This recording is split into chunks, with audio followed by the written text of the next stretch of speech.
আজকে আবারও আমরা উপস্থিত হয়েছি একজন বাঙালি পরিবারের পাশে দাঁড়াতে। শুনতে লজ্জা লাগলেও, শুনতে খারাপ লাগলেও আইন নয়, আমাদের দাঁড়াতে হয়েছে, এসে বাঙালিকে দাঁড়াতে হয়েছে, বাংলা পক্ষকে দাঁড়াতে হয়েছে। রাজারহাট নিউ টাউন বিধানসভার একদম কেন্দ্রস্থল নারায়ণপুরের সিদ্ধা টাউন আবাসনে।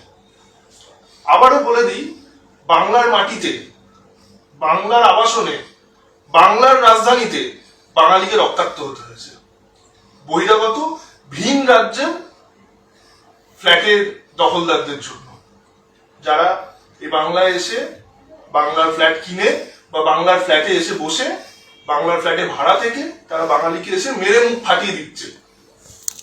সেখানে তারা ক্ষান্ত হচ্ছে না। বাঙালি যে ফ্ল্যাট মালিক, তাকে যখন মেরে মুখ ফাটিয়ে দেওয়া হয়েছে, তার স্ত্রী বা তার মিসেস সেই ভদ্রলোককে যখন সামলাচ্ছেন, তার রক্তাক্ত হাজব্যান্ডকে যখন সামলাচ্ছেন, তখন সেই মহিলাকে, সেই দিদিকে, সেই বাঙালি নারীকেও অশ্লীল ভাষায় কথা বলা হচ্ছে। এখানেও শেষ নয়, তার ছেলেকে, তাদের ছেলেকেও আক্রমণ করা হচ্ছে।